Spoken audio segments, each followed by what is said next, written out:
Let's start here.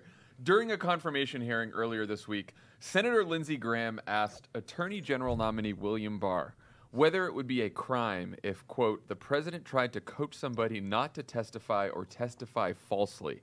Barr's answer, which he repeated again when asked a similar question by Senator Amy Klobuchar, was yes.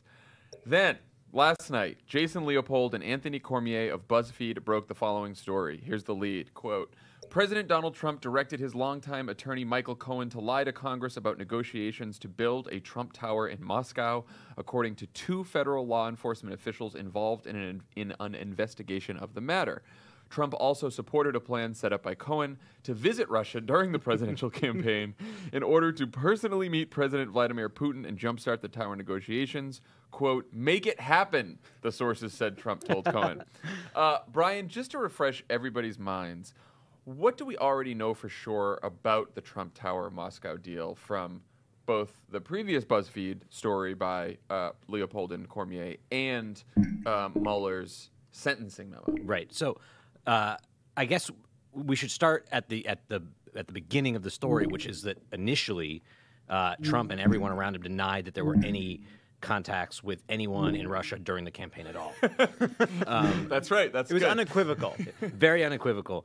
That story evolved when I believe it was Yahoo News, but it might have been BuzzFeed, also revealed that there had been negotiations between the Trump Organization and Moscow about building a Trump Tower there.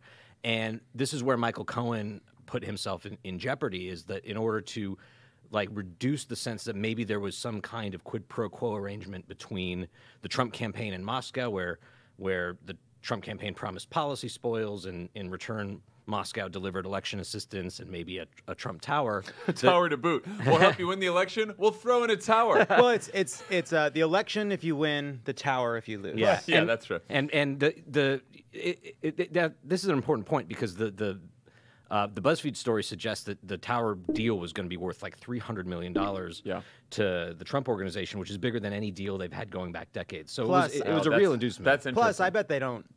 I don't think Trump Towers I don't think you get Wi-Fi with the hotel room. I think you have to. I bet they're the kind of douchey hotels where you have to pay for the Wi-Fi. But this is the key. This is the key, and this is where Cohen put himself in jeopardy, and thus, put himself later in a position to incriminate Trump about pressuring him to lie to Congress under oath. Is that to minimize the sense that there was some sort of illicit arrangement here?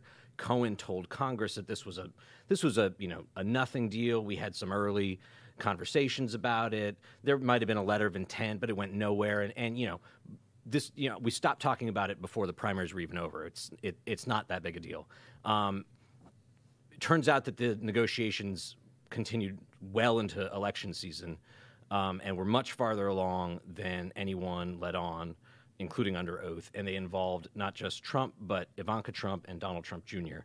And so this is reportedly what Trump asked Cohen to lie about.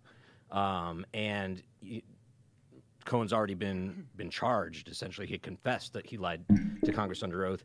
And Robert Mueller hinted in a sentencing memo last month. He said, basically, Cohen has been cooperating with us in good faith, including by telling us basically the provenance of this testimony that included the false statements about the Trump Tower Moscow deal. So Mueller was kind of hinting back in December that other people might have been involved in helping him craft whatever cover story he told Congress.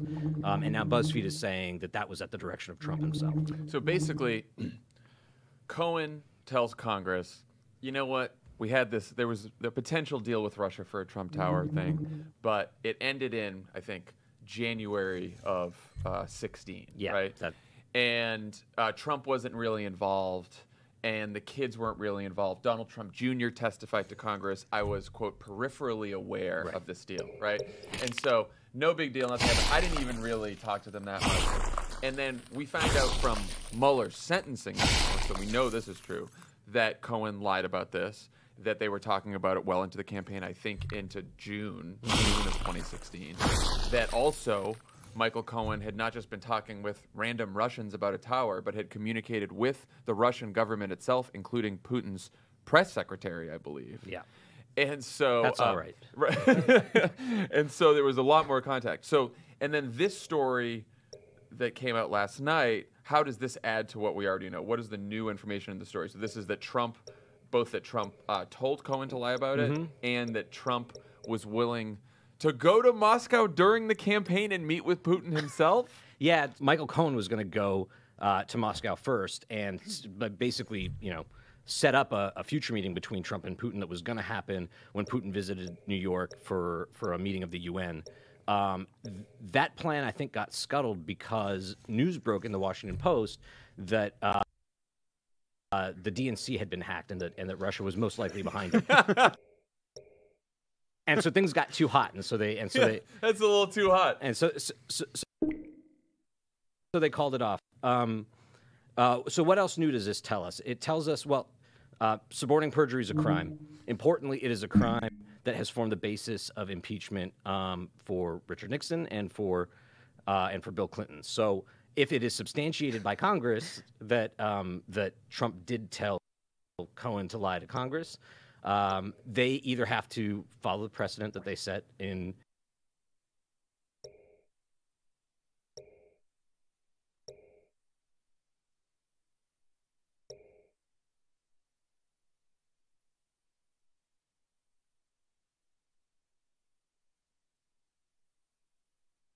the Nixon era and in the Clinton era, or they have to kind of explain why Trump is different. And so, by the way, does William Barr, who may be Attorney General, because he just said if a president coaches someone to lie.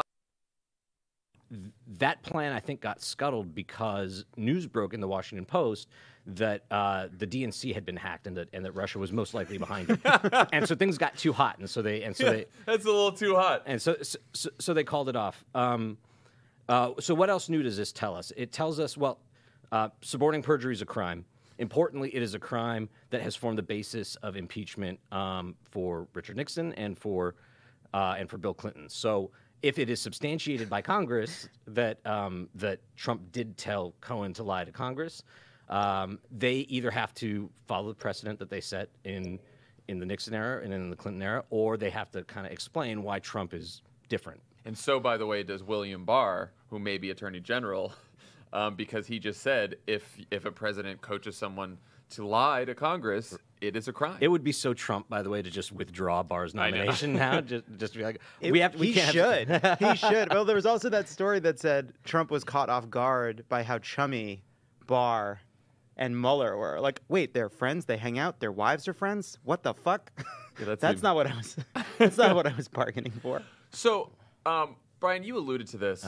In Mueller's sentencing memo, he wrote, his sentencing memo of Cohen, he writes, Cohen provided relevant and useful information concerning his contacts with persons connected to the White House during the 2017-2018 period and described the circumstances of preparing and circulating his response to the congressional inquiries while continuing to accept responsibility for the false statements contained within it. So basically this means Michael Cohen told us that about all the contacts he had with both the White House and people who helped him prepare his testimony to Congress about the Moscow Trump Tower, which we know is a lie. Why don't you think that the memo stated directly that Trump directed him to prepare the false testimony, since Mueller did say, in the sentencing memo did say that Trump directed Cohen to lie about the payments, or the SDNY memo said that Trump directed Cohen to lie about the payments to the women, to Stormy Daniels and stuff like that. It's weird that in the Mueller memo, he didn't make clear that Trump could be behind this. Right. So I think the answer to the question is that if he was going to make an allegation like that, that would be an allegation of a crime, just like in the SDNY, the Southern District of New York, charging documents for Cohen, they refer to individual one as having instructed Michael Cohen to make the hush money payments to Stormy Daniels.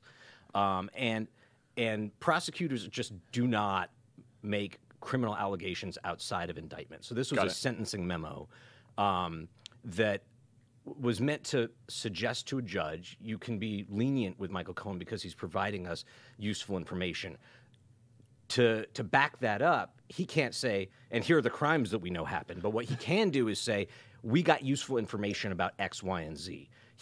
Mueller would not have put anything in this sentencing memo that was irrelevant. Like, it's not useful to Mueller if Michael Cohen truthfully said, I wrote this testimony all by myself. Nobody coached me on it. Nobody helped me with it. Nobody told me to lie to Congress. I spoke to people in the White House, and they were super honest with me about everything, and they told me tell the truth, and I lied anyway, right?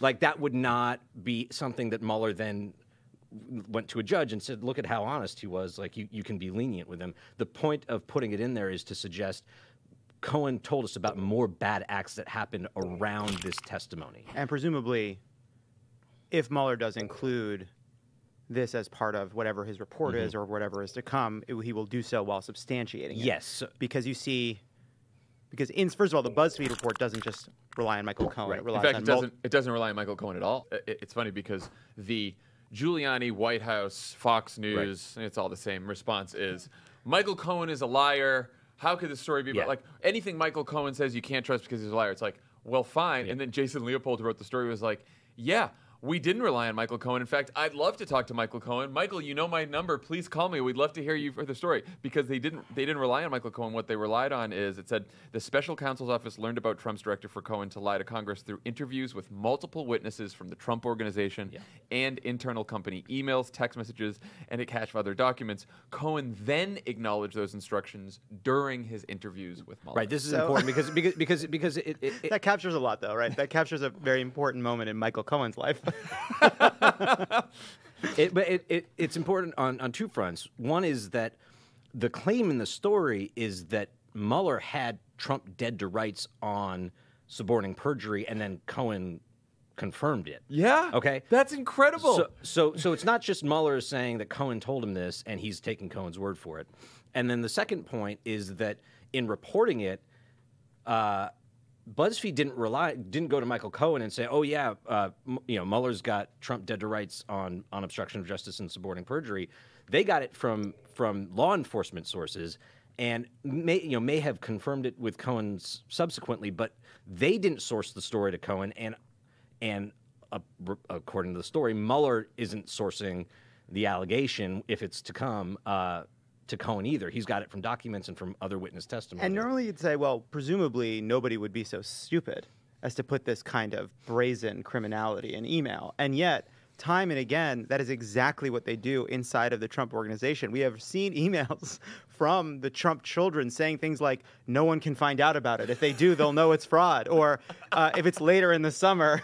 It's what you say. If it's what you say, I love it, especially in the summer. Especially later in the summer. So these were people throughout the campaign. One question I have is, and I'm wondering what you guys think of this, how much of what we are looking at is a group of people in way over their head who did not believe that, who did not believe Donald Trump would be president and saw the campaign as an opportunity to make money, get a tower off the ground, all right, and get the most worth they could by giving Putin whatever they wanted in the platform. Trump could be nice during the campaign, and then they could build a tower and make some cash after the fact. I mean, one thing that I always come back to is Michael Cohen's experience of working with the Russians mirrored Donald Trump's experience on the campaign. I believe Michael Cohen's first attempt to reach out to the Russians was through a public press email. His first attempt to get in contact with them was...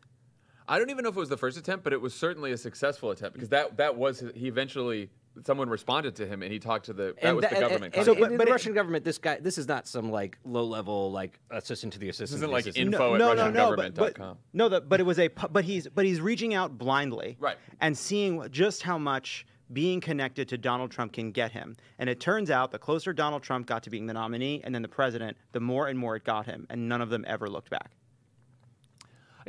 Here's what we know for sure. We do know that everyone in the campaign up through Donald Trump himself did not believe that he was going to win the election. I mean, none of them really planned for this. Donald Trump himself, when he found out he won, was fairly shocked. So you're absolutely Melania right. wept. So you're right. So you're absolutely right that their mindset during the campaign was, and I think Donald Trump, by the way, said this last time we had a Trump Tower Moscow story. He said, like, well, yeah, there's nothing, remember, very legal, very cool. And if I didn't win the election, I wanted to make some money and I wanted to have my business. Basically, he admitted that. I mean, there's more